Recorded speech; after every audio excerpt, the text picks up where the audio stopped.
हम लोग एंजॉय कर रहे थे किसका नीति श्लोक, जिसका जस्ट अभी कुछ क्वेश्चन दिए, फटाफट बोलिए, फिर मजा आएगा भारत में राष्ट्रवाद का। कोई खड़ा होकर बोलिए, बोले छोटे आप पहला क्वेश्चन बोलिए। कंसंट्रेट होकर सुने। नीति श्लोक के रचयिता कौन है? महर्षि विदुर। नेक्स्ट बोलिए। धृतराष्ट्र के मंत्री कौन है? विदुर। आप लोग बोलिए नहीं, काम कीजिए। विदुर नीति के रचयिता कौन है? विदुर, महर्षि विदुर। आगे बोलिए। उसे पंडित कहते हैं। आगे बोलिए। उसे मूर्ख पुरुष कहते हैं। देखिए क्वेश्चन था कि महर्षि नीति श्लोक के रचयिता, फिर धृतराष्ट्र के मंत्री कौन है, और फिर जो विदुर नीति के लिखे हैं, जो सभी जीवों के कर्मों के रहस्य के बारे में जाता है उसे क्या कहा जाता है, जो बिना बुलाया जाता बहुत बोलता है उसे क्या। आगे क्वेश्चन, अगला क्वेश्चन, दूसरों का कल्याण करना क्या है? धर्म है। नेक्स्ट, शांति का उत्तर रूप क्या है? क्षमा। विद्या किसको देती है? संतोष। नरक जाने के 3। मनुष्य को कितने गुणों का त्याग करना चाहिए? 6। नेक्स्ट, धर्म का, विद्या का। नेक्स्ट होगी उपटन से रूप का, वंश। बैठिए, बहुत अच्छा। कोई दिक्कत बाबू? कल वाला पर क्वेश्चन दिए थे, फिर इसका अर्थ लिखाएंगे और आप लोग भी लिख के लाएं, है ना। खूब आज मजा आने वाला। भारत में राष्ट्रवाद पढ़ेंगे, हिल डोल नहीं करेंगे, कहानी खाली सुनिएगा। आज जो हम लोग अध्ययन करेंगे वो है भारत में राष्ट्रवाद। भारत में चुपचाप सुनेंगे सब, और सब बच्चे बुकलेट वगैरह ले लिए हैं ना? बहुत खूबसूरत। और 17 तारीख को टेस्ट है ना? ऑब्जेक्टिव आर्ट्स का होगा। भारत में राष्ट्रवाद का मीन्स मने मतलब कहाँ का? हाँ, भारत में राष्ट्रवाद का मीन्स क्या है? भारत में राष्ट्रवाद का क्या मतलब है? जी हाँ, भारत में राष्ट्रवाद सुनेंगे सिर्फ। भारत में, देखिए स्क्रीन पर आ रहा है बाबू, भारत में राष्ट्रवाद। इससे पहले हम लोग अगला बार भी जो भारत में राष्ट्रवाद पार्ट 1 पार्ट 2 करके डालेंगे। अगला बार हम लोग एंजॉय ले चुके हैं, मस्ती कर चुके हैं भारत में राष्ट्रवाद का। इससे पहले हम बताए हैं कि भारत में राष्ट्रवाद की भावना बहुत दिनों के बाद आया। ये राष्ट्रवाद की भावना भारत में अमेरिका स्वतंत्रता के बाद, सबसे पहले कोई स्वतंत्र हुआ था तो अमेरिका। भारत में लोकतांत्रिक का, गणतंत्र का कहीं दीप जला था तो वो लिच्छवी गणतंत्र था। वैशाली जिला से शुरू हुआ था, जहाँ महावीर का जन्मस्थली है। 1776 में अमेरिका आज़ाद हुआ। फिर यूरोप में राष्ट्रवाद, यूरोप में लोग जो राजा के अधीन थे, है ना, वहाँ मूल सभी जगह जो आंदोलन हुआ, फ्रांसीसी क्रांति 1789 में हुआ, यूरोप में जो पुनः जागरण हुआ, और उसके बाद जो होना चालू हुआ लोकतंत्र के, माने लोग आज़ाद होना, तो फ्रांस के देखा ईर्षी कौन किया? इटली किया, जर्मनी किया। जब है ना, इटली जर्मनी, और इटली था, जर्मनी था, हंगरी था, पोलैंड था, और कौन था? उसके अगल बगल जो आयरलैंड था, रूस था। उसके बाद ही यूरोप, फ्रांसीसी क्रांति के बाद ही सब जगह राष्ट्रीय चेतना का, यूरोप में राष्ट्रवाद, हम ये सब वीडियो प्रोवाइड कर ले हैं। उसके बाद फिर चला दूसर का था समाजवाद एवं साम्यवाद। उसमें था कि रूस में 2 दल था, बोल्शेविक और मेंशेविक। बहुमत दल वालों का शासन आया, बहुमत दल का नेता लेनिन था, बोल्शेविक दल वालों। खूब डिटेल से कहानी पढ़े हैं, पार्ट बाई पार्ट भी करके डाले होंगे। उसके बाद हमने पढ़ा, क्या बात है, हिंद चीन में राष्ट्रवाद। बहुत ज़बरदस्त लेसन था कि किस प्रकार से अमेरिका ने वियतनाम को तबाह करके रख दिया। हाँ, और उसके बाद अब जाना है भारत में राष्ट्रवाद का। तो कहीं भी बोल, जैसे बोल्शेविक क्रांति हुआ रूस में, उसका बहुत सारा कारण था। फटाफट सब बोल देते हैं, और जहाँ तक पढ़ाना है आज वो भी लेक्चर दे देते हैं। घर में लाइन पढ़ते रहिएगा, ठीक। जो बोले थे ना किसका मतलब था, फटाफट बोल के और बाद आएंगे कि पढ़ाना कहाँ से। तो बोल्शेविक क्रांति का बहुत सारा कारण था। हिंद चीन में राष्ट्रवाद हुआ, सबसे पहले हिंद चीन को उपनिवेश फ्रांस बनाया। उसके बाद की हुआ बाबू, क्या बनाया था जी? फ्रांस। किसको बनाया? हिंद चीन को बनाया। और उसके बाद फिर की हुआ, वो भागा, जापान आने की कोशिश किया लेकिन नहीं है। फिर बाओदाई को भेजा, अमेरिका भी सपोर्ट किया, पूंजीवादी लाना चाहता था। हो ची मिन्ह जो है साम्यवादी स्थापित करना चाहते थे। 1865 में खुल के हल्ला बोल कर दिया कि अमेरिका, कितना ईस्वी में, वियतनाम को तबाह कर दिया। लेकिन जब निक्सन राष्ट्रपति बने तो अपने सैनिकों को बुला लिए, वियतनाम 1875 में स्वतंत्र हो गया। ये भारत में राष्ट्रवाद क्या, तो ये जो है देखा ऋषि पाप, देखा ऋषि पुण्य होता है। भारत में राष्ट्रवाद जो हुआ, राष्ट्रवाद में राष्ट्रीय चेतना को दे कि हमें आज़ाद होना चाहिए, हमारे यहाँ दूसरा कोई है, उसका भी बहुत सारा कारण था, उसका भी बहुत सारा क्या था, रीजन था। जो पहला कारण था वो हम आप लोग को डिटेल से बता दिया, 4 कारण बताएंगे आपको। उसके बाद फिर यहाँ के नेता बताएंगे। यहाँ के लोग जो अंग्रेजों के विरुद्ध में आवाज़ उठाए, नहीं उठाते, सब हिलडोल नहीं की जगह नहीं, पूछेंगे बाहर। जब कोई आदमी देश के लिए जान दे दिया है और उसके बारे में क्या हम जान नहीं सकते हैं? हम उस देश के निवासी हैं बाबू, हम उस देश के निवासी हैं जिसके मस्तक के रूप में कौन है, हिमालय, जिसका मस्तक के रूप में सैनिक बनकर, हम उस देश का निवासी जिसका सैनिक बनकर हिमालय रक्षा कर रहा है। सागर जो है सागर जो है नौकर बनकर पैर धोने कार्य कर रहा है। प्लीज हम उस देश के निवासी हैं जिसका हिमालय जो है सैनिक बनकर खड़ा है। सागर जिसका नौकर बनकर जो है पैर धोने कार्य करता है। नदियाँ जिसका माँ बनकर पुत्रों का पालन करता है। नदियाँ जिसका माँ बनकर पुत्रों का क्या करिए, पालन करे। उसका पुत्र इस पर जान देकर इसकी रक्षा करते हैं। क्या उन लोगों के बारे में जानना हमारा फर्ज नहीं है? एकदम है। तो उन्हीं के बारे में हम जान रहे हैं। कोई आदमी इस देश के चलते जान दे दिए तो क्या हम उनके बारे में नहीं जान सकते हैं? तो देखिए उन्हीं के बारे में जानते हैं। पहला कारण था राजनीतिक कारण। आवाज़ लोग वहाँ नहीं उठाते, लेकिन पहला था राजनीतिक। भारत में राष्ट्रवाद होने के कारण था राजनीतिक कारण। लड़ाई झगड़ा एक कारण से नहीं होता है, पता है आप लोग को। और जो नियम बताएंगे, पूछिएगा कि सर इसका क्या मीन्स हुआ, इसका क्या मतलब हुआ, तो हम बताए थे। सबसे पहले अंग्रेज 1878 में लाया वर्नाकुलर, इसमें बतैले हैं, वर्नाकुलर प्रेस एक्ट। उस समय का लॉर्ड, वहाँ की रानी जो थी, लॉर्ड भारत में शासन करने के लिए लॉर्ड को भेजा करती थी। उन 1878 में लॉर्ड लिटन लाया vernacular press act. Vernacular press act ये था नियम बउआ कि भारतीय हमारे विरुद्ध में कोई विशेष छापेगा, किसमें, वेरी गुड आंसर। ये नियम बताया। दूसरा था आर्म्स एक्ट, लॉर्ड लिटन ही लाया गया। मैंने भारतीय कोई हथियार नहीं रख सकते, इसमें पढ़ाइले हैं। क्या दिक्कत, कोई दिक्कत है बेटा? पूछेंगे तो बाहर के रास्ता, ठीक है। कि लाया जी आर्म्स एक्ट। 1883 ईस्वी में इल्बर्ट बिल लॉर्ड रिपन लाया था। 1881 में जनसंख्या की गिनती जो कराया था रिपन के समय में हुआ था। 1871 में प्रारंभ हुआ था, है ना। 1881 में पूर्ण जनगणना हुआ और उसी के नियम से 10-10 वर्ष पर जनगणना भारतवर्ष में होते रहता है। की लाया जी 1883 में इल्बर्ट बिल के लाया था लॉर्ड लिपन। लॉर्ड क्या था समझ में आया? इंग्लैंड के राजा महारानी जो हुआ करती थी वो भारत में शासन करने के लिए किसको भेजा करते थे? लॉर्ड को। फिर 1899 में लॉर्ड कर्जन ने कोलकाता कॉरपोरेशन लाया। सबके लॉर्ड का नाम बता रहे हैं। की लाया था जी?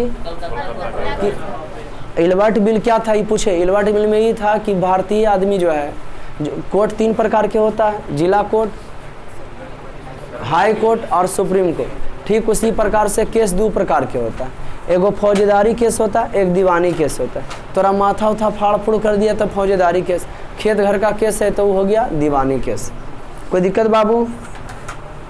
कोई है क्या खटपट वाला? हटाओ ना उसको, क्या कर रहा है तुम, निकालो पैर से।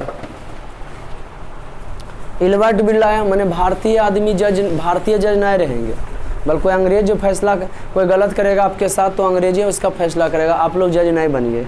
इल्बर्ट बिल में ई लाया। 1899 में लॉर्ड कर्जन कहा दिया कि कलकत्ता कॉरपोरेशन, लॉर्ड कर्जन 1899 में की लाया कि आप लोग जो है क्या करते हैं। 1899 में लाया लॉर्ड कर्जन, क्या लाया? हाँ, कि आप लोग क्या करते हैं, आप लोग काहे चुनाव तो ना लड़ते, हम ही आपका शासन देख रहेंगे, आप लोग कमाइए खाइए। एगो छोटा लॉर्ड कॉर्नवालिस था, अस्थाई बंदोबस्त का जनदाता, बंगाल में किया था लॉर्ड कॉर्नवालिस। माने आप लोग हमको टैक्स दीजिए, ज़मीन का क्या दीजिए, टैक्स। आप लोग खेती गृहस्थी जो करते हैं हमको टैक्स दीजिए। कोई दिक्कत? ये सब पढ़ाए थे ना। 1905 में स्टार पॉइंट, जब वीडियो देखिएगा तो बैठ के स्टार पॉइंट आप पहले लिखिए, फिर हमें इस पर क्वेश्चन देंगे, फिर हम स्टार पॉइंट लिखाएंगे, तो क्लियर हो जाएगा कि नहीं। क्योंकि कल पढ़ाए थे हम आपको कि विद्या किसका चीज़ होता है जी, अभ्यास कीजिए। करत करत अभ्यास के जड़मत सोच सुजान, रसरी आवाज जात के सिल पर परत निशान। कोई भी चीज़ जो अभ्यास करने से होता है, करत करत अभ्यास के जड़मत सुजान, अभ्यास कीजिएगा तो कठिन काम की होगा, आसान होगा। जो कठिन है चाहते हैं कि उसी में तरक्की है, तो उसको बार बार आपको की करना होगा, ट्राई मारते रहना होगा, ट्राई मारते रहना होगा। ऐसा समझ में, करत करत अभ्यास के जड़मत सोच सुजान, बार बार अभ्यास करने से कठिन काम भी आसान हो जाता है। और रसरी आवाज जात पे सिल पर परत में निशान, एक कोमल रस्सी से बार बार जो कोमल रस्सी के आवाजाही करने पर पथलम जब छेद हो जाता है, तो फिर अभ्यास करने से कोई चीज़ जिसमें हम कल्याण चाहते हैं उसको लगातार पढ़ते रहने से, देखते रहने से हमको काहे नहीं आ सकता है। कोई दिक्कत दोस्तों? वाह, आगे बढ़ते हैं। तो ये चीज़ें तो बड़ा मज़ा आ रहा है। भारत में राष्ट्र अंग्रेज किस प्रकार से जुल्म ढाया था उसकी कहानी चढ़ा, मैंने एक फिल्म की तरह चढ़ा। बीच में पूछेंगे, अब मूड़ी झुका रहेगा जरा बाहर, पूछे कुछ बताएगा तुम, वो क्या कर रहा है देखो तो उसको, टोपी वाला को, वो छोटा पढ़ता उड़ता नहीं, उसको लाओ आगे, यहाँ बैठे, पीछे से निकलो, 3 4 लड़का इन्हें बैठो, बीच में खाली तेजी में दौड़ के आओ, लाओ उसको बाहर। चल जवानी, बारे भारत में राष्ट्रवाद पढ़ रहे हो यार। भगत सिंह देखिए ना, एक एक चीज़ आज भगत सिंह की भी चर्चा करेंगे। क्या बोले, कैसे अग्निवीर बनेगा, घसगाओ पीछे खड़ा जाए। एक क्रांतिकारी वीर अपनी माँ से बोला कि माँ मैं देश के लिए, माँ भारत माता की सेवा करना चाहता हूँ, माँ मैं एक दिन लौट कर आऊँगा ज़रूर, या तो तिरंगे लहराता हुआ आऊँगा या तिरंगे में लिपट कर आऊँगा, लेकिन आऊँगा जरूर। यहाँ की जज्बों को जितना सलाम किया जाए, भारत के स्वतंत्र संग्रामियों का बहुत ही कम है। यहाँ की औरतें हैं ना जी, तब एक से एक क्रांतिकारी हुए थे, एक से एक शब्द बोले थे, अगर मैं मर जाऊँ तो इतनी सी काम कर देना, अगर मैं मर जाऊँ तो इतनी सी काम कर देना, कागज़ के टुकड़ों पर हमारे खून से भारत माता का नाम लिख देना। समझ गए ना? तो यहाँ क्रांतिकारियों की मत पूछो, है ना जी, कोई कमी थे। जय चंदो की पूजा से भगवान नहीं बन जाओगे, राम राम जप लेने से हनुमान नहीं बन जाओगे, भारत माता का वो पुत्र, भारत माता का वो पुत्र, भारत माता का वो, राम राम जप लेने से हनुमान नहीं बन जाओगे, जय चंदो की पूजा से भगवान नहीं बन जाओगे, भारत माता का पुत्र, भारत माता का वो गहना था, दिखला दो उस फंदे को जिसको भगत सिंह ने पहना था। समझ गए कि नहीं? तो आइए उसी को चलते हैं, उन्हीं के नाम मज़ा आने वाला है।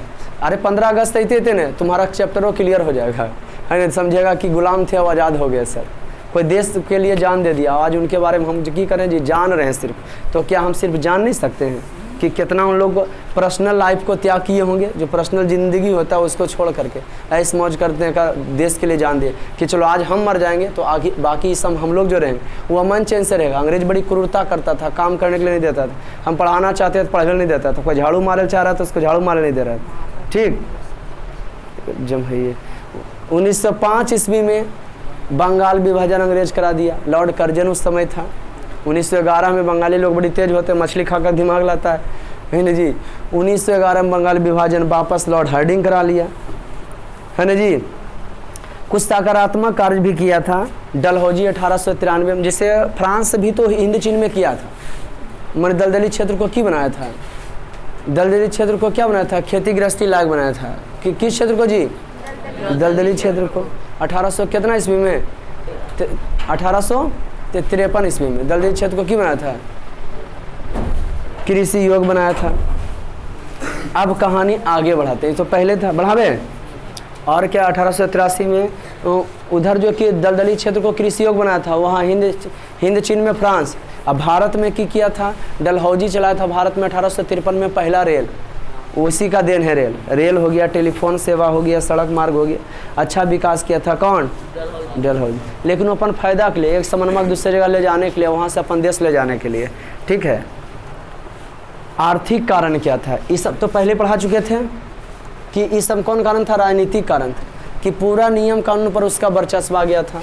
अब आर्थिक कारण, आर्थिक कारण में ये बताते हैं बाबू, आर्थिक कारण से भी भारत का शोषण किया हुआ। आर्थिक, राजनीतिक कारण जान गए, राजनीति बताए ना आपको, अरे बताए ना जी, भारत में राष्ट्रवाद होने के लोग यहाँ के लड़े तो 4 कारण से, तो भी किसी से लड़ोगे नहीं, एक कारण से नहीं। और औरत लड़की एक ही कारण से लड़ सकती है, लेकिन हम लोग जो है पुरुष जो होता है वो एक कारण से लड़ता है, बहुत सा कारण होने पर।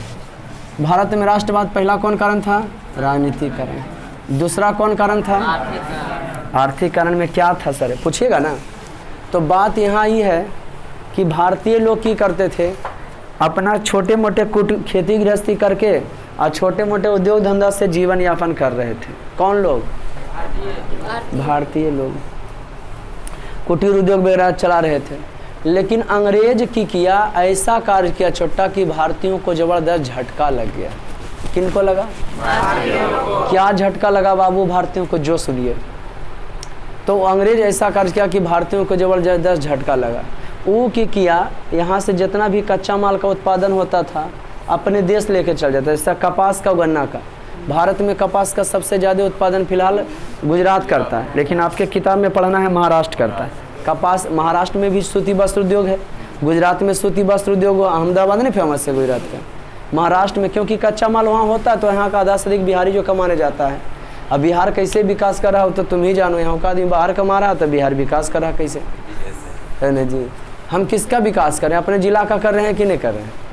यहाँ से कमा भी रहे हैं, इसका विकास भी करें। हम लंदन जाए और बाद कहें कि हम अपना जिला का विकास कर रहे हैं, नहीं ना जी। तो विकास का मतलब ये होता है, कोई आदमी आपको अगर 10 रुपया दे रहा है, इसका मतलब वो आपसे कितना फ़ायदा ले रहा है? 20 रुपया का। आप हमको जितना देते हैं उससे दोगुना फ़ायदा होना चाहिए, और नहीं हुआ तो वहाँ से हट जाएंगे, वो मतलब नहीं हुआ है, समझ में। जब फ़ायदे नहीं तो जा काल देंगे। कोई भी आदमी किसके लिए होता है जी? फ़ायदा देखता है दुनिया, अब होना चाहिए आपको। कहानी आगे बढ़ा तो आर्थिक कारण से भारत में जो छोटा छोटा कुटीर उद्योग था, लोग बटरी बना के, लोग उसको प्लास्टिक के अथी भी आने लगा है, सूप बना के, पहले लोग अथी से बिन के काम जो है किया करते थे, ऐसी हत्थे से गेंदरा बना देते थे। अब तो सिर पर तोशक आ गया, तकिया भी अलग, पहले कपड़वा डाल के, पहले ज़माने में क्या होता था, हाँ जो पुराना धुराना कपड़ा है ना उसको तकिया बना देते थे आदमी, एगो खोल सी के ओकरा में खुले पुरानका डाल देते, वो बन गया तकिया। अब तकिया भी की आने लगा है, मोलौआ सब, उतना मेहनत भी नहीं कर, सब बेहुदा मशीनीकरण कर दिया। कौन? इंग्लैंड। औद्योगिक क्रांति 1688 में इंग्लैंड से प्रारंभ हुआ, कंपनी की स्थापना करा करी। जब कंपनियां का स्थापना हुआ, अमीर आदमी अमीर हो गया, गरीब का के सबसे ज़्यादा धक्का लगा। नहीं लगेगा रे? अभी हार्वेस्टर आ गया बेटा, धान रोपे वाला मशीन आ गया है। तो जहाँ मजदूरा लोग रोपता था, बाहर से मजदूर आके रोपने आता था, अब उसको ज़बरदस्त धक्का लग गया।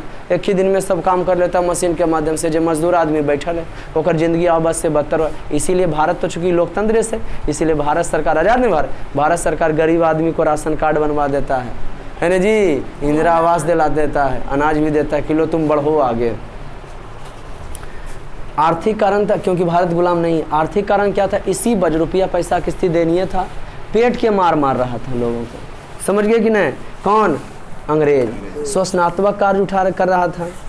और तो अस्थाई बंदोबस्त 1893 में लॉर्ड कॉर्नवालिस ला दिया कि करता था उसमें जमींदार किसान। देखो, अस्थाई बंदोबस्त के द्वारा जमींदारों को एक निश्चित भू राजस्व के रूप में सरकार को देना पड़ता था। जो जमींदार होता है ना, 3 कट्ठा आपके पास था, 3 मन हमको दे दीजिएगा, बाकी उपजाता तो, और नहीं उपजाता 3 मन देवे पड़ेगा। किसान की स्थिति लगान आप लोग फिल्म देखे होंगे, बहुत बद से बदतर था। मारा भी कर गया तो भी तुम दो, जहाँ से तुम दो। अंग्रेज इतना जुल्म सितम ढा रहा था, आर्थिक स्थिति से भी कमजोर कैले था, ऊंचा पद पर भी वही था, ठीक। इसीलिए भारत में पहला स्वतंत्रता संग्राम जो लड़े थे 1857 में, के लड़े हुआ तब मंगल पांडे नामक सैनिक। कितना ईस्वी में? 1857 में। वो छोटा वहाँ से वस्तु ला के अपना भारत में बेच रहा था, जो बेचे ला रहा था और पर टैक्स ले रहा था, यहाँ से जो ले रहा था और कोई टैक्स नहीं ले रहा था। समझिए कि नहीं? एगो आर्थिक कारण समझे न। इसीलिए भारत में प्रथम स्वतंत्रता संग्राम जो है मंगल पांडे नामक सैनिक किए थे। कितना ईस्वी में किए थे? 1857 में। तीसरा कारण बताते हैं, सामाजिक कारण। आर्थिक समझे, आर्थिक में रुपया पैसा का क्या कारण था कि कंपनी का स्थापना कर दिया था। आर्थिक कारण ये था, भारत ये लोग 2 रुपया जो साइड से बिजनेस करके कमा नहीं रहे थे, कुटीर उद्योग नहीं चला रहे थे।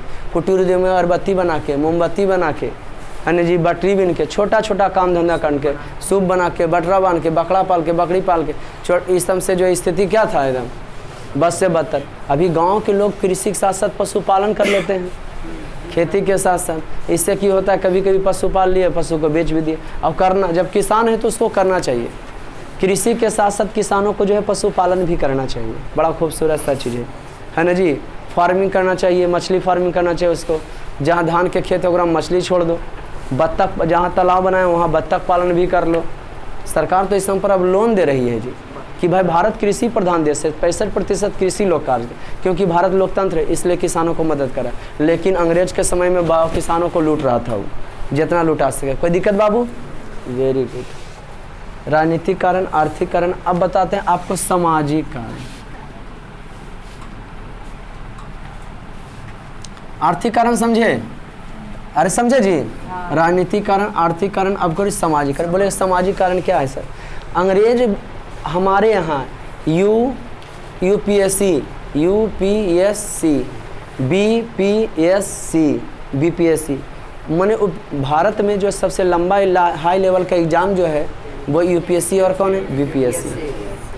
डीएम और एसपी का है, बीपीएससी में वीडियो वगैरह का है। तो बीपीएससी एग्ज़ाम में 13 गो पद रहता है, जैसा रैंक लाओगे उसके अनुसार से आपको पद मिलेगा। ठीक, यूपीएससी में भी वही कहानी है कि जैसा रैंक लाओगे वैसा पद मिलेगा। डीएम या तो एसपी या ओकरम 2-4 पद होता है, और धीरे धीरे प्रमोशन से भी आप डीएम बनिएगा, एसपी, जौन विभाग में घुसना चाहते हैं। कोई दिक्कत? तो अंग्रेजों के समय में एगो था ICS, इंडियन सिविल सर्विस। जैसे आज के डीएम एसपी नहीं हो गए, तो उसी समय में अंग्रेजों के समय में की था जी ICS। तो अंग्रेज चोटा की बोला कि आप लोग को ICS, कोई भारतीय अगर ICS बनना चाहता है तो इंडियन सिविल सर्विस का माने ऑफिसर बनना चाहता है, तो बोला ऐसा करते हैं उसका एग्ज़ाम सेंटर इंग्लैंड में रहेगा। कहाँ रहेगा जी? कितना गुस्सा रहा बनेगा, भारत के परीक्षा होगा इंग्लैंड में। कितना अत्याचार करा था के अभी गोरखा मिलेगा तो तोड़ देगा ना मार के तुम लोग, एकदम तो कहता है एकदम से। अब सुनिए मजगर कहानी। तो भारत के पहला ICS जो थे, सामाजिक कारण बता रहे हैं, वो थे सुरेंद्रनाथ बनर्जी। सुरेंद्रनाथ बनर्जी भारत के पहला ICS जो थे, सुरेंद्रनाथ बनर्जी भारत के प्रथम की थे ICS। भारत के पहला ICS जो थे वो सुरेंद्रनाथ कौन थे? बनर्जी। पार्ट बाई पार्ट करके डालेंगे, आप लोग देख लीजिएगा, कोई दिक्कत? भारत के पहला ICS सुरेंद्र।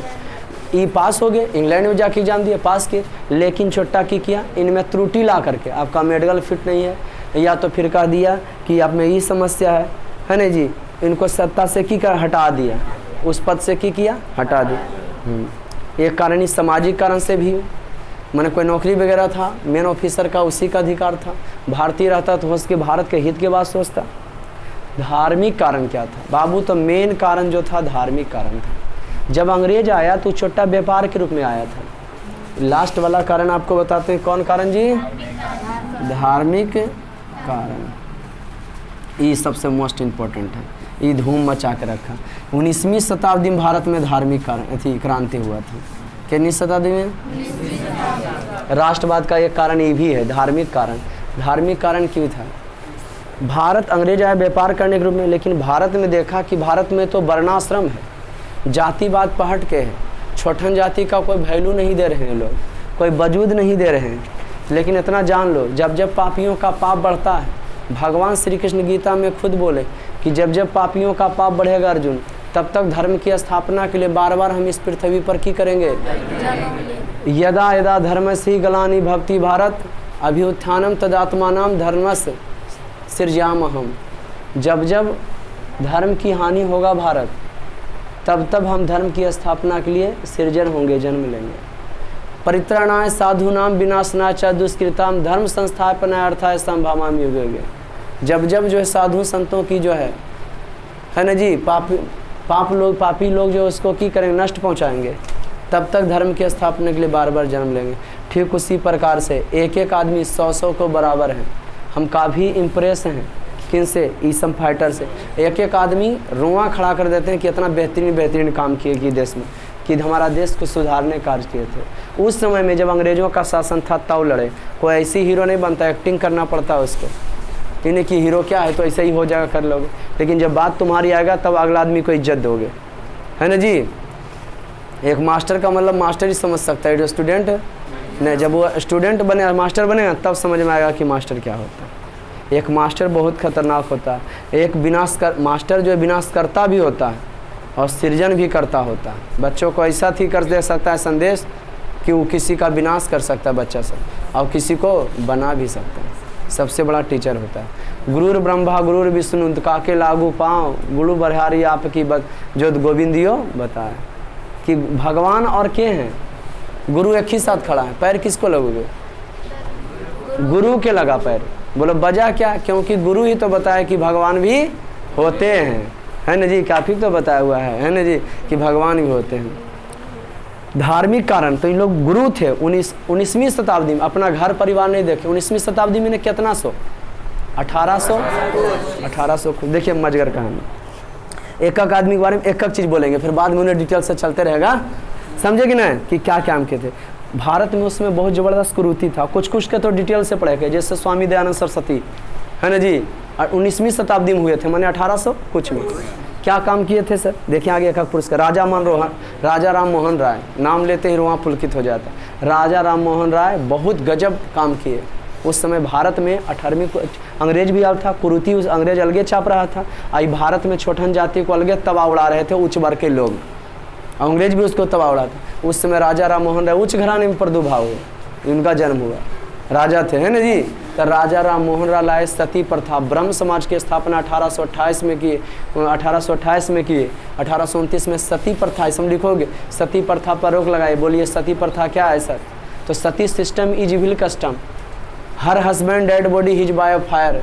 सती सिस्टम बहुत ही खराब रीति रिवाज था। हर मरे हुए पति के साथ उसके पत्नी को जला दिया जाता था। और तो और अपंग आदमी को, विधवा आदमी को कोई देख लेता था उस समय 1800 कुछ में, तो गाली गलौज करता था कि विधवा पर नज़र पड़ गया, हमारा जतरा खराब गया, लूल्हा लंगड़ा प्लीज, वो लूल्हा लंगड़ा पर जो नज़र पड़ गया तो मन हमारा जतरा खराब हो गया। लेकिन बाबू ये सब तो प्राकृतिक देन है, आपके घर में भी हो सकते, भगवान कथी है। तो ये सब को देखकर हम लोग को मजाक उड़ाना नहीं चाहिए। तो वो लाए सती प्रथा कि अब से ऐसा नहीं होगा। क्या लाए? राजा राम मोहन राय कि अब से ऐसा पति के साथ पत्नी को जलाया, पति के साथ जो है पत्नी को जलाया। और दक्षिण भारत में क्या था? मूला कर, औरत को जो स्तन ढकने के वाले टैक्स देता था, औरत अपना स्तन काट काट के मारना शुरू कर दी। औरत की तो स्थिति बस से बदतर, अभी तक देखो कंडीशन वही है। हर जगह औरत की स्थिति देखो देनी है, और दूर करने वाली तो औरत है। लेकिन माए बाप उसका दिमाग इस तरह से विकसित करते हैं, मैट्रिक इंटर कर लो फिर शादी कर लो, वो अपने बारे में, हक के बारे में लड़ ही नहीं पाती, बेचारी बन के रह जाती, मैंने गधी बन के रह जाती है। तो राजा राम मोहन राय, अरे बहुत सारी पत्नी अपने पति से ज़्यादा जानती है, लेकिन उसको दिमाग को संकुचित किया जाता है कि कमा रहे हैं हम तो बहुत पढ़े लिखे, चलो रहो घर में। देवेंद्रनाथ ठाकुर, रविंद्रनाथ ठाकुर के थे, है ना जी, रिलेटिव थे, है ना, क्या थे ये? देवेंद्रनाथ ठाकुर, देवेंद्रनाथ ठाकुर जो के थे, पिता थे उनके ने। ईश्वर चंद विद्यासागर लाए, विधवा पुनः विवाह, जो नहीं पढ़े होंगे बच्चे में, 20 पैसे दे दो साहब, इस 20 पैसे के क्या करोगे? 20 पैसे दे दे, 20 पैसे बोले हम 1 रुपया दे दें, तुम क्या करोगे? तो हम पढ़ना हम भीख मांगना छोड़ देंगे। और बचवा दुकान खोल देता है। तुम लोग को पढ़ा था दूसरा क्लास में कि नहीं, कि चेंज हो गया? और बचवा दुकान खोल देता है। और एक दिन विद्यासागर वह रास्ता जेते रहते हैं तो उनका हत्था पकड़ के करता है, चलिए साहब। विद्यासागर जो समझ नहीं पाए कि आप क्या बोल रहे हैं, बोले आप ही की दुकान। तो बोले बच्चा हम समझे नहीं। बोले एक बार आप आध के जी एक बच्चे को आप 20 पैसा, बोले कई पैसा दिए थे? 100 पैसा दिए थे, मैंने 1 रुपया दिए थे, और उसी से हम दुकान खोल लिए। ईश्वर चंद विद्यासागर विधवा पुनः विवाह लाए थे। लोग मजाक उड़ाते हैं अपने सदिया कुमारी लड़की से, और दूसर का कहता है विधवा से शादी करो, तो अपन बड़का बेटा की शादी विधवा विवाह से किए थे। समझ रहे कि नहीं, कि विधवा का विवाह होना चाहिए। रामकृष्ण परमहंस स्वामी विवेकानंद के गुरु थे। 1893 में 29 वर्ष का लड़का, 29 वर्ष जवाने होता। 1893 शिकागो सम्मेलन अमेरिका में गए, विश्व धर्म सम्मेलन लगा था। सभी धर्म के लोग वहाँ 195 देश फिलहाल है ना, सभी देश के लोग आए थे, वो अपना अपना धर्म के बारे में बताए थे। आई विवेकानंद जो है 14 दिन तक भाषण देते रह गए। स्वामी विवेकानंद, जीरो से दुनिया की शुरुआत होता है, जीरो में ही ख़त्म होता है। लोग उनके भाषण को वहीं से तो स्वामी विवेकानंद का मान सम्मान हो। स्वामी विवेकानंद तेजस्वी स्वभाव के थे, कुछ भी पढ़ लेते थे, देख लेते थे, एक बार उनको कंठस्थ हो जाता था, याद हो जाता था। तीव्र स्मरण बुद्धि वाला, गुरु की बहुत सेवा वो करते थे। उनका गुरु कौन थे? रामकृष्ण परमहंस। और रामकृष्ण परमहंस मिशन की भी स्थापना किए थे स्वामी विवेकानंद। अब यक्का गो के बारे में कितना डिटेल जाएगा है, इसलिए एक लाइन बढ़िया बोलते। इन्हीं का ना कथन था, स्वामी विवेकानंद का कथन था, उठो जागो और तब तक मेहनत करो जब तक मंजिल की प्राप्ति न। और इन्हीं का कथन था, जब तुम थक जाओ आराम कर लो, ना कि हार मान। किनका कथन था? शिक्षा हुआ शेरनी का दूध है जिसने पिया दहाड़ा, डॉक्टर भीमराव अंबेडकर का। कि जो भाई शिक्षित हो जाएगा वो कभी गुलामी बर्दाश्त। मजा रहा ना, भारतवासी थे, एक एक आदमी 1000 के बराबर हैं। जब तक पृथ्वी रहेगा तब तक इनका नाम रहेगा। ऐसा ऐसा काम कर गए। सोचो कष्ट तो होता होगा कि नहीं? हाँ, आदमी सब कॉमन है बेटा, लेकिन जब विशेष मेहनत कर देता है ना तब उसका नाम गिना जाता है। इतने आदमी में से कोई जो है को ऑफिसर बने, आदमी कॉमने है, सब सेम आदमी है। जिसमें तुम जितना पार्ट शरीर में तुम्हारा पार्ट होता है जितना वो अगला आदमी को है, लेकिन वो एसपी है, डीएम है, प्रधानमंत्री है, मुख्यमंत्री। हम तो बच्चे थे, एक बार हमारे गांव में डीएम आने वाला था, बोला डीएम आ रहा है, डीएम आ रहा। और वो इतना भीड़ भाड़ लग रहा, छोटा थे, दिमाग देखो बच्चा का, और पूरा स्टेज बनाया जा रहा था उसके बारे में। डीएम आया भी है, चला भी गया, हम चिन्हित किए कि डीएम कौन था। हमको लगा डीएम आ रहा है कि मतलब कोई बड़ा आ रहा होगा चीज़, समझ में आ रहा कि नहीं? हमको लगा कि इतना भीड़ भाड़ लग रहा है, कोई बड़ा आ रहा होगा, कोई होगा, मैंने कुछ अलग टाइप का लग रहा था हमको कि कोई होगा बहुत बड़ा, 6 फीट के 10 फीट के, जब जहाज वहाज टाइप का बड़ा आदमी एकदम कुछ, उसके लिए इतना स्वागत। अब आया भी, चल गया, हम चिन्ह नहीं पाए। बाद में बड़ा हुआ उधर डीएम आ रहा है, इसका मतलब है ना जी। उस समय आनंद किशोर हमारे गाँव में आया था, है ना जी, डी हमको याद है। और सोच मेरा इस टाइप का, तो बाद में पता चलेगा दूसरा के सब उस समय दम ये हो है जे बड़ा बड़ा पद। अब वो दमिया कैसे होगो? तो विशेष गुण के कारण होगो, सबसे अलग मेहनत करे के कारण होगो। आज अंदर की आग वरा जलाबो तब होगो। कोई आदमी का नाम कैसे होता है? अंदर की आग जब लगता है उसमें ना, आप मेहनत कीजिए, पूरी कायनात आपको, जब आप मेहनत कीजिएगा ना, जुनून, जब आप जो है मेहनत जो है जुनून के साथ मेहनत कीजिएगा, तब पूरी कायनात आपको जो है आपको सफल पाने में क्या करेगा जी? मदद करेगा। समझिए कि नहीं? लेकिन आपके अंदर क्या होना चाहिए? जुनून होना चाहिए। तब समझ में आया कि वो विशेष गुण क्या करता है। यही सब लोग हैं, Swami Vivekananda, sir William Jones Bharat पहुंचे थे, भारत का बड़ा किए थे, अरे हम आ गए, जे हमारा सपना था वहाँ आ गए। मैक्स मुलर के बारे में जानवे करते हो, खुल के किस्म जो है भारत के तारीफ किए थे। अब बताए थे लोगों को कि आप अपने कल्चर को समझिए, आप अपने रीति रिवाजों को समझिए। हाँ, कि आपका कल्चर की कहता है, आपका सिस्टम की कहता है। तब उसी को लेकर के राष्ट्रीय चेतना का क्या हो गया? उदय हो गया। राष्ट्रीय चेतना का क्या हो गया? उसी को लेकर के 1885 ईस्वी में doctor A.O. Hume Congress party का स्थापना किए थे। इसके प्रथम अध्यक्ष जो थे व्योमेश चंद्र। इसको स्टार पॉइंट घर में लिखिएगा, वीडियो देखिए, अपने से भी स्टार पॉइंट लिखे कुछ। कब तो वीडियो को नया प्रोवाइड कराते नहीं जी, नहीं थी है सिस्टम नया, इन सब से सब है ना। कहाँ है इसका अधी? कहाँ है? इसको खोलो। तो इसका प्रथम अध्यक्ष कौन थे? व्योमेश चंद्र बनर्जी। और जो है संस्थापक कौन थे? Doctor A.O. ह्यूम। और इसका मंजिल क्या था? पीछे लड़का देख रहा है, क्या बात है रे? इसका मंजिल क्या था? टारगेट जिंदगी में क्या था?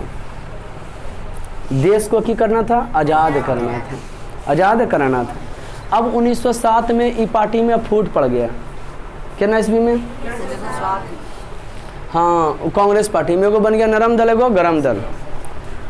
और गरम दल में आते हैं लाल बाल पाल। क्या आते हैं जी?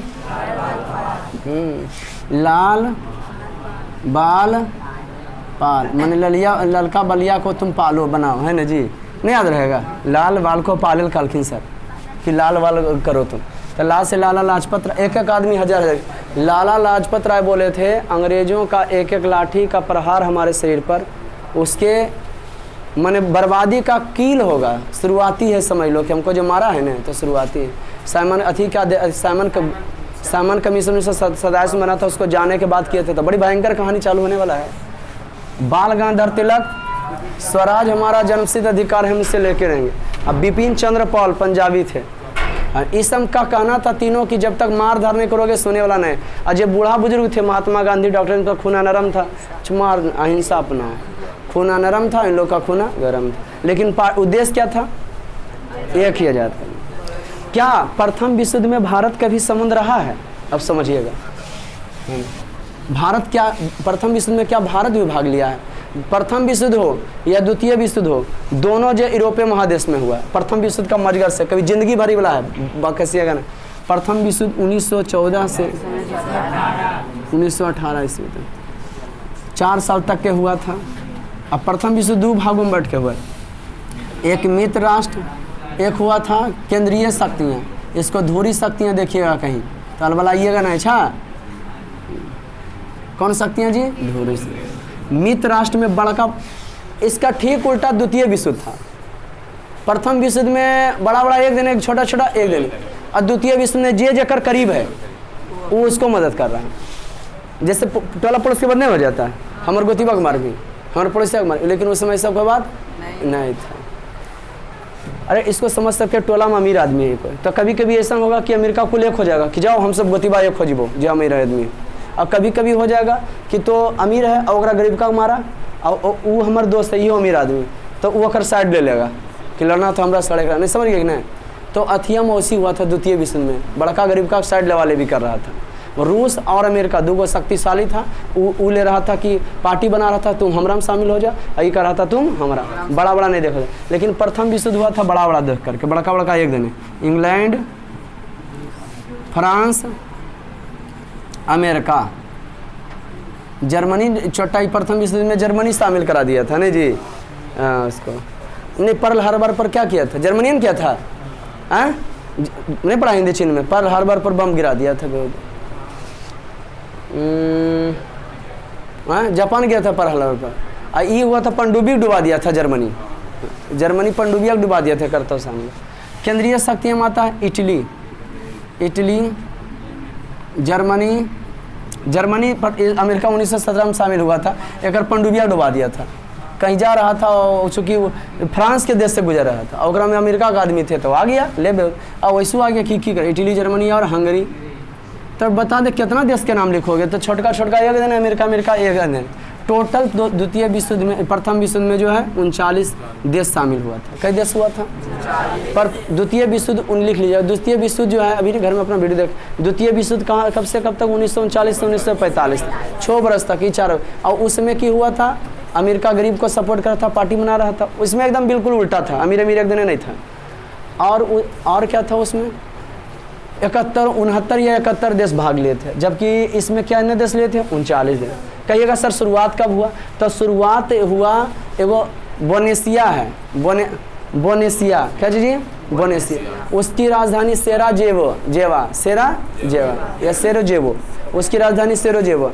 ऑस्ट्रिया के राजकुमार वहाँ घोरेल गए थे, फर्डिनेंड आर्कड्यूक, और उनकी हत्या हो गया। अब ऑस्ट्रिया उस पर आक्रमण कर दिया। जब हत्या हो गया तो अब वो हो गया तो वो सपोर्ट उसको कर रहा था फ्रांस, इंग्लैंड, बस वो आगे लड़े ले, उसको साथ दे रहा, वो चालू हो गया। अब ख़त्म कब हुआ? तो वायसराय की संधि से ख़त्म हुआ। वायसराय के संधि में जर्मनी को ढेरों सा ज़मीन किसको देना पड़ा था? पोलैंड को। और उस समय वहाँ का तगड़ा राजा नहीं था, चांसलर तगड़ा नहीं था जर्मनी का, समझा? 1930-31 के बाद हिटलर वहाँ का बना शासक। और हिटलर नाजी पार्टी का संस्थापक था। स्वास्तिक चिन्ह था, उसको मार धार मजा आता था हिटलर को, है ना जी? किसको? स्वास्तिक उसका चिन्ह था, उसको मार धार खूब मजा आता था। किसको? अब की हुआ बहुआ तो हिटलर की किया 1939 में पोलैंड पर आक्रमण कर दिया, हो गया द्वितीय विश्व युद्ध चालू। तो वायसराय की संधि में ही द्वितीय विश्व युद्ध निहित था, है ना? वहाँ शासक ने हो रहा था कि माने द्वितीय संधि में इन लोग चोट्टा की किया था, ढेरों सा जमीन दिलवा दिया था पोलैंड के।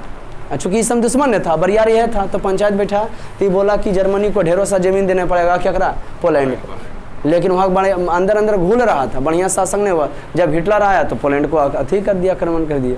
और उसको लड़ाइयाँ बड़ी पसंद था। 1943 में हिटलर खुद फांसी लगा लिया था बेचारा, लड़ाई खत्म हो रहा था। वो उसका हिटलर कारण को बेहुदा रूसों पर आक्रमण कर दिया था, ऐसे समझे कि नहीं? और वो आक्रमण किया बेहुदा, रूस ठंडा प्रदेश ज़्यादा है नहीं। चलिए उसका कहानी अलग बताएंगे आप लोगों को। अब प्रथम विश्व युद्ध में ई बोला, इसका बाप का कुछ नहीं गया, इंग्लैंड का बाप का कुछ नहीं गया, ये भारतीयों से चट्टा बोला। पीछे क्या देखती है तुम लोग जी? तुम लोग से ज़्यादा टाइम हमारे भैलू हो, बैच खड़ा रहता है आगे, कि नहीं रहता है? कोई नहीं रहता है। हमारा जब मन आता है पढ़ा देते वहाँ देरी तक, रहता है या नहीं रहता है? तो फिर दिमाग में पीछे आगे पीछे क्या मुड़ी करते हो? इतना ज़बरदस्त चैप्टर क्या बता रहे थे यार? इंग्लैंड के बाप का कुछ नहीं जाता गया प्रथम विश्व में। ई चोट्टा की किया था, इंग्लैंड हमारे देश को उपनिवेश बनैले था। ई बोला भारतीयों से कि अगर कोई भारतीय जो है सैनिक सब अगर हमको प्रथम विश्व में मदद करोगे ना, तुम लोग जाओ, तुम लोग लड़ो प्रथम विश्व। अब वो अपन एको सैनिक ने भेजा था छोटा इंग्लैंड वाला, ठीक। और तुम जब हम भारतीय विश्व प्रथम विश्व जीत जाएंगे तब तोरा हम आज़ाद कर देंगे, है न। हथियार धन दौलत सब क्या कर दे रहा था भारत, और बचल था अपना, और प्रथम विश्व भी लड़ लिया। तो समझ में आ रहा, वो बोला आज़ाद कर। लेकिन जैसे जैसे प्रथम विश्व, और कांग्रेस पार्टी की प्रथम अध्यक्ष एनी बेसेंट थी महिला में, जैसे जैसे प्रथम विश्व जो है किसकी ओर जा रहा था, समाप्ति की ओर जा रहा था। अब भारतीय लोग बोल रहे थे समाप्ति की ओर कि हमको आज़ाद करो, अंग्रेज इस पर और क्रूरता टाइट कर दिया था। तो क्या आज़ादी दे सकता, धीरे धीरे छोड़ना चाहिए, लेकिन आओ वो की कर दिया जी, टाइट कर। उसी समय 1913 में लाला हरदयाल थे, सब किताब की बात है, लिखल है पढ़ा। लाला हरदयाल अब पहले भारतीय भी दूसरे देश में रहते थे, दक्षिण अफ्रीका में रहते थे, कनाडा अमेरिका में रहते थे, और चूँकि अंग्रेजवा के बारे में सब जानते थे, तो कनाडा और अमेरिका में जो है भारतीय जो रह रहे थे, वहीं जो है ये जो गदर पार्टी की स्थापना कर दिए कि लाला हरदयाल कि अब गदर होगा, अंग्रेज ऐसे नहीं सुनेगा, मारो उसको।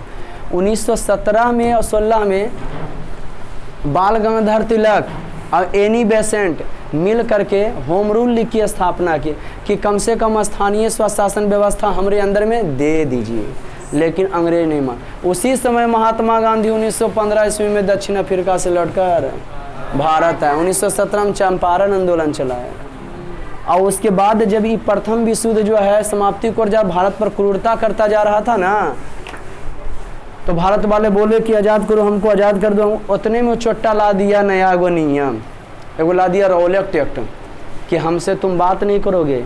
हम रौलट एक्ट 1919 में अंग्रेजों द्वारा ला गया था, प्रथम विश्व समाप्त हुआ, बस की ला दिया छोटा वो, भारत को आज़ाद नहीं किया। रौलट एक्ट में ही था कि तुम भारतीय हमारे विरुद्ध में कुछ बोल नहीं सकते हो, कि जो 4 गो भारतीय देख लेंगे खड़ा तो हम जेल में बंद कर सकते हैं। रौलट एक्ट अंधा कानून था, 1919 में अंग्रेजों द्वारा पारित हो। उसको जगरा शक में आएगा जेल में डाल दो, जेल में डाल दो, बिना दलील बिना वकील के, बिना मतलब के।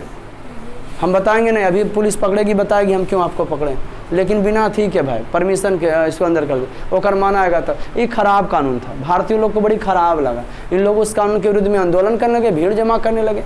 13 अप्रैल 1919 ईस्वी को जलियांवाला वो बाग है, चलती हुई सभा पर जनरल ओडायर ने अंधाधुंध, वहाँ का जिला मजिस्ट्रेट जनरल ओडायर था, वो चोट्टा अंधाधुंध गोलियां चलवाई, जिसमें हजारों व्यक्ति मारे गए, कितना व्यक्ति घायल हुए। चूँकि घटना जलियांवाला बाग में घटा था, इसलिए इसको जलियांवाला बाग हत्याकांड के नाम से भी डॉक्टर सतपाल किचलू को गिरफ्तार कर लिया था। तो लोग ऐसे किए रौलट एक्ट में जलियांवाला बाग। और जलियांवाला बाग में जानते हो भगत सिंह उस समय जवान थे, 19 बरस का छोरा थे। जलियांवाला बाग देखने गए, अमृतसर में उनका जन्म हुआ था, लाहौर में पाकिस्तान में होता उनका जन्म, उनका भगत सिंह का। गए वो शीशी में भर लिया वहाँ का मटिया, और जब नहाते थे टीका लगाते थे। वहीं भगत सिंह बोले थे मम्मा मेरी मिट्टी से भी खुशबू आएगी, मेरी वतन की उल्फत आएगी। जब जल्लाद जब उनको बोला गया चलिए आपको फांसी पड़ेगा, तब वहाँ भगत सिंह जाते हैं ना जी, तो कहते वो पढ़ रहे थे लेनिन के बारे में। लेनिन बोल्शेविक दल का नेता था ना। अब अंग्रेज बोला अंग्रेज कि चलिए आपको फांसी लगेगा, तो भगत सिंह जानते हैं कि बोलते हैं अभी देख नहीं रहा है, एक क्रांतिकारी दूसरे क्रांतिकारी से मिल रहा है, ऐसा समझे कि नहीं। और बाद चलते हैं और बोलते हैं माँ कभी हंसना, तुम रोना नहीं, न कहेगा सब भगत सिंह की माँ रो गई, है ना जी। ये उनका कहना था कि हम जब मर जाए ना तो भारत में क्रांतिकारी स्वतंत्रता संग्राम और तेज हो जाना चाहिए, और सच में वैसा ही हुआ था। 1931 में हंसते हंसते फांसी को फंदे को चूम लिए थे, कौन? तो ऐसे थे, रोमा पुलकित हो जाता है इनको का नाम सुन करके एकदम। 25 वर्ष की अवस्था में फांसी को चूम गए, जब तक भारत रहेगा तब तक उनका नाम। जब फांसी हुआ तो और लोग में क्रांतिकारी दबे नहीं। जलियांवाला बाग कांड के बाद लोगों में और जोश जुनून आया, चलेगा अगला एपिसोड में। क्रम से बता रहे हैं ना सब, किताबें के अनुसार से चढ़े, ठीक। कोई दिक्कत? आज का क्लास इतना ही, मिलते हैं फिर नेक्स्ट वीडियो में, तब तक ले जय हिंद।